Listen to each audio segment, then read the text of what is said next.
So, hi, my name is Midian, and I'm the founder of the Next Gen Tech podcast. So, can you please introduce yourself and what you do? Yeah. Well, first off, Midian, thanks for having me on. And as a quick introduction, my name's Logan. I am the owner and CEO of Invest Social. And what we do is we help busy business owners with a streamlined efforts to help with their marketing needs. Okay. And what really drew you to engineering and software in the first place? Yeah, that's a great question. So in terms of engineering, just because I have a little bit of a different perspective, mine's more about automation and duplication, right? And our biggest aspect is how can we take a look at our clients, how to get on more clients, and how to make sure that they're treated fairly and adequately and on a duplicated process, right? So that's our biggest aspect here. So, you do work with social media, right? So, can you expand more on that and how you use different softwares and different types of like AI to help you with that? Yeah. Yeah. So in terms of expanding a little bit more, a lot of our engineering has been on our client acquisition side. So we're in the business not only to serve our clients, but to get on more clients. And the question we ask here is how can we get on more clients efficiently? So we use tools like Zapier, tools like Crisp AI, tools like 11 Labs to duplicate that process so that clients, when they get onboarded, it's seamless, right? So we have messages that sound like me, they look like me, and they hear it on if we have 10 clients being onboarded, they all hear the same message, same process, and get onboarded seamlessly with the same expectations. So, can you expand more onto what these AIs really do? Yeah, great question. So a lot of the AI is an integrated API, and to be very fair, I'm in the business, right, not only to serve clients, but I hire out a lot of the questions that I don't know, right? For example, for automations and integrating AI into those automations, I'm not an expert, right? So I know that. So I look to hiring on other experts to make sure that they can do it efficiently for me. Now, what that looks like is once someone actually submits in an onboarding form, we have a API that's an integrated AI that responds on my behalf that acts like me. And then from there, I have an assistant that just clicks one button to send, right? So in short, all we're doing is duplicating my voice to clients to ensure that they're seeing a duplicated version of me. Okay, that makes sense. So, to talk more about your career, what were some pivotal decisions or opportunities that shaped your career and where you are today? Yeah, so I've started four businesses. I've been in sales, and when I was younger, they used to call me Stutters, right? So Mhm. instead of being faced with my obstacles and kind of just living with them, I always tried to look for a way around it, right? I was dyslexic, stuttered all the time, ADD, ADHD. So the best thing I knew was to jump into sales. And this helped kind of go through the process of trial by fire and speak after one candidate, after the next, after one prospect, after the next. And soon that stutter went away, right? And then from there, I wanted to start my own thing, right? Everyone likes to have a boss, but what if you can write the rules and treat people on how you want to treat them, which is fairly, and compensate them fairly, and maybe even more than that, which is brought me to my first business, right? Which was a driving job, and it was a great opportunity. We had three or four excuse me, we had three different team members, right, that had different areas where they would drive our customers from different areas, etc. And we made a lot of money. We did really good until that business failed for insurance purposes. And then from there, we went into our next business, which was a an arbitrage type business where we bought and sold, bought and sold, bought and sold, right? And then from there went into a private labeling business where we bought mass and resold, right? And one underlying issue was social media, right? We always needed it. So how could we streamline the process for other business owners? Because I myself, I always struggled with it. So we created a streamlined effort to help clients, and now we help just shy of 50 clients do that. That's great. So, what skills or experiences were most valuable when you started off your career? So, you said you started off with sales and then got into your business with Invest Social. So, what really impacted that? What skills were the most valuable, and what would you suggest that students try to develop if they're trying to get into the business industry? Yeah. Uh, the biggest skill that I could ever emphasize would be sales. And for example, this podcast, uh, I had 16 meetings before this, all of which I didn't prepare, and which is maybe a shame on me, but I have sometimes literally no time. My meetings are stacked back on back on back on back, and sales allows you to move quickly, think quickly, and be able to adapt in an ever-changing world, right? Whether you're in sales, right, which is obvious, or if you're in management, or if you're working in HR, sales is a tried and true skill uh, that I truly believe in.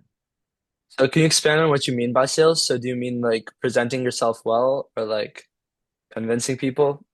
So sales, when I first started, I thought it was sleazy. I thought it was convincing someone to do something that they may not want to do, right? And it's actually quite the opposite. And sales in a fashion is talking about many different aspects, which is number one, presenting yourself well because you're always selling, whether you're selling yourself, whether you're selling for a company, etc. Um, so it's being able to articulate yourself clearly so that you can show either potential employers, potential employees, that the people that are with you and around you that are they're worth your time. Mhm. That's number one. Number two is looking into a perspective of overcoming objections. When I was younger, I used to skateboard, and skateboarding and sales are very similar because you fail consistently. And one thing that I believe that sales will help any individual, especially when first starting out, is that you will quite literally get slapped in the face again and again and again and again, and it's tough. And the ability to brush it off and give another go and another go and another go is a skill that would take you very far in life. So it's an almost an underlying skill that sales, excuse me, teaches you um, from the brutal objections and rejections that you get on a daily basis. Yeah, that makes sense. So how has your field changed since you started? So have you seen any big changes with like I know like AI was a big thing starting in the early 2020s. And so how has the field that you really pursue changed and how do you see it changing in the next like say 5 years for students who just graduated high school? If they want to pursue your industry, what do you think will change in the next 5 years? Yeah, that's a great question. And I have, because I'm young, I have a lot of friends that are actually still in college. And what I hear is a lot of college students are actually getting reprimanded for using AI. And that's fair. They want you to learn, and I get that. However, when you go into the real world, from my experience, it's about how can you do the most with your time with the tools that you have available to you. AI, just like the internet, just like the cars that we drive, are all tools, right? Whether it's for fast communication, whether it's for faster uh, travel, right? They're all tools. And there's a lot of fear with AI about getting replaced, about thinking that it's going to take your job. And it's in my belief that at least in the next 50 years, so 50 to 60 years, which is most of our working career time, the AI will not take your job, but the people using AI will take your job. To expand on that a little bit more, we have a team of 12, but we work conservatively about over 1,000 hours per week, right? More than that. But we couldn't do that with just human time. We have to do that with the tools that we have available to us, which converts into several hours being worked and being saved. Yeah, that makes sense. So how did your field change since you started? So like before when you like started sales, there probably wasn't as easy access to AI as you have now. So how does that really impact your workflow now? And it changes everything. Um, how it's changed is early adoption and seeing what tools are. For example, we have a 10% rule in our company. That is 10% of our time has to be devoted into learning a new technology and learning a new skill. And a lot of that 10% time is devoted towards AI. Now, to answer your question a little bit more clearly on how it's actually changed my day-to-day life, it's almost a complete 180. Before, projects that used to take us 7, 8 hours now take us an hour. Um, Before, when preparation may have taken us, 2 hours, now it takes us 10 minutes. Before, with writing notes all the time with client calls, now we write no notes, right? Because everything is transcribed through an AI. Uh, so it's changed every aspect of our business. It's how we get clients, how we retain clients, how we keep people happy. Yeah. And what advice would you give to students wanting to enter your field today? I'm going to answer that a little more broadly. Uh, and I'm going to also speak to the fellow entrepreneur if we have, any entrepreneurs that are either a student, and that would be to learn three skills, which is AI, learn automations, and then third, learn sales. I think those three skills, as long as you have AI in your back pocket and know how to use it, and know how to pair it with automation, and third, you have the sales skills, that allows me to get thousands of dollars on a weekly basis and more. Yeah, that makes sense. So can you expand on how you would like go about teaching or like making students learn these different technologies? Because like there's a vast sea of AI on the internet, as well as Yeah, like different methods to learn like sales, different methods to learn automation. So what do you think is the best way to go about learning all these three skills that you mentioned? it's a great question. Now, if I were to be listening to this, we all want to sit in front of a computer and just say, okay, what content should I consume? What can I do? What videos should I watch? That will help give me a cutting edge. And I was actually just speaking to a CTO, so a chief technical officer, just 30 minutes ago. And he was actually faced with that same exact issue when he first started his career. Now, what he learned is by application. Now, to speak through his words and from my experience, the best way to learn is by jumping in the water. The best way to learn on how I overcame my stutter was by getting a sales job. Now, if you are just starting out, maybe you don't have a job, I would suggest getting 2 to 3 different part-time jobs. And the first part-time job could be at Verizon selling phones, right? It could be at, for me, used cars. I started selling used cars. And then I would then write out to different tech founders, CEOs, and ask to shadow them. A lot of times these individuals have a overexerted amount of self-importance. And as long as you play on that, they'll take you underneath your wing and they will teach you things that you wish you could learn from a YouTube video. Those would be the two biggest things that I would take, which all revolves around action. Get up off the computer and go learn. Apply Yeah. to a sales job or actually start using the AI tools and use them in real time. Like for example, this call is being recorded by Crisp AI. We used 3 different AI systems to come to this one. I didn't learn that from a YouTube video. I learned it through trying, trial and error. Mhm. Yeah, that makes sense. So, since you like run a successful company, what side projects, internships, or learning experiences stand out to you when you evaluate people trying to come work for you, or when you evaluate talent? So in our talent acquisition department, the biggest things that we look at are actually not degrees, which sounds pretty odd, unless it's for some CPAs. There's you can hire people that are just a level below a CPA. We don't need to get into that.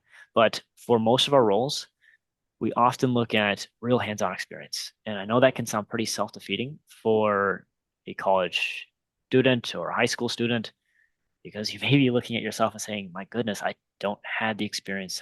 And I even have a degree now. And what you're telling me is employers don't even care. Um, that's why I would suggest getting the part-time work, right? And admitting where you're at. Don't try to over exaggerate your accomplishments. Comes off as arrogant. And frankly, um, I had three interviews earlier today. I had actually a student who was saying that they just graduated, but they were so arrogant. I ended the interview in 7 minutes. So That admitting makes people sense. where they're at, yeah, admitting where you're at and saying, hey, listen, I may not know XYZ, but what I have done is X, I have done Y, and I'm willing to do XYZ in order to get it, right? Showing the ambition, showing the aptitude, showing the character really is what makes the hiring decision for me. That makes sense. So, is there any specific side projects that you've seen in the past which have really stood out to you? Can you expand on that? What do you mean by that? So like for example, like I know a lot of students right now for like college applications, they're working on making websites that showcase what they know. They're working on creating a product that people can actually use. Like I know one of my friends, he called up different barber shops and like local businesses and offered to make websites for them, which was one of his side projects. So what are some small side projects that high schoolers can do right now or that you've seen before that can or have stood out to you before? So in terms of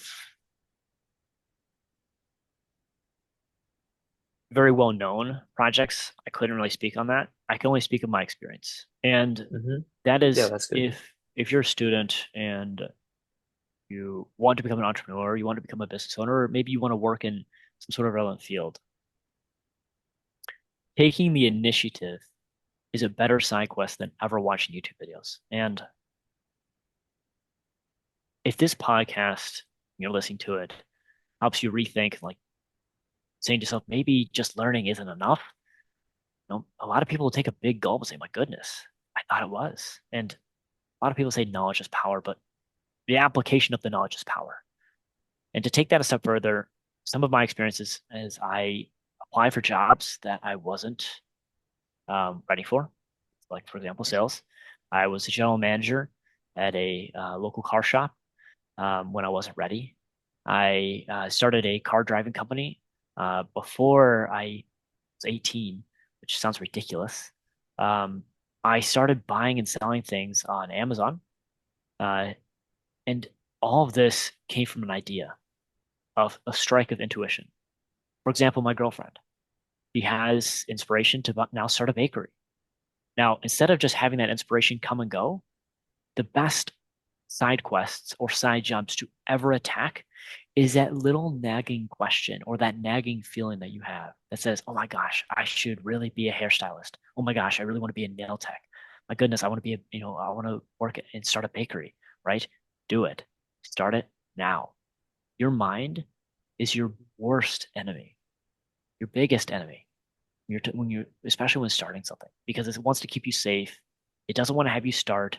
It's a fear of failure, fear of rejection. What will people think of me? What happens if I don't do it? Who cares? The best experience is to start. Is to start right now. And that is if I could shake myself at 18 years old and say, "Hey, I need help." I would say, "Go jump in the water, go start a company, or go jump in the water and go do whatever your intuition is calling you to do. Do it now without being perfect." That's good. So to like sort of almost end it off, are there any emerging tools, languages, or technologies that students should learn right now? Yeah, So I know you mentioned like AI is one of the tools that students should learn, but I mean, there's a lot of things right now that are really growing in popularity. For example, I mean, this is a subsection of AI, but like one that I could think of on the top of my head is vibe coding, which a lot of people are using instead of learning the actual computer skills. So would you say that there's any other upcoming industries, such as like in technology, maybe even out of technology, like social skills, that are really important to employers right now or to people who want to start their own company? yeah. Although I may not have a technical, a technical tool, I would mention really three things, which is number one, Zapier and knowing how to do different quote unquote zaps, right? If you're working for a business, it's probably, a medium-sized business or small-sized business where they're stuck in systems and operations that are outdated, right? And Zapier will help elevate their operations, save them tons of money, add tons of value to your name, and then ask, you could probably ask for a pretty significant raise. That's the first thing. The second thing is prompt engineering. So knowing how to take your creative inspirations and put that into ChatGPT and then pull actionable prompts out of it or actionable outputs out of it, I would say is a huge, huge skill. And then finally, is an investment into yourself. Uh, I talked about the 10% rule of investing into new tools, but we also have a 20% rule, and that is out of every dollar that you make, 20 cents of that should be going into, you know, a coach or into a book or to investing in yourself. ChatGPT and Zapier and all these other tools that are coming on the market, they're all fantastic, but the best asset that could ever be invested in is in yourself. Yeah. Okay. And then do you have any final thoughts for students who are tuning in who are excited to join anything related to software engineering, AI? Do I have anything to add? I didn't understand your question. Yeah, so do you have any final thoughts to add? So like one parting piece of advice or thought that you would give to students before they like hop off this podcast? Yeah, yeah.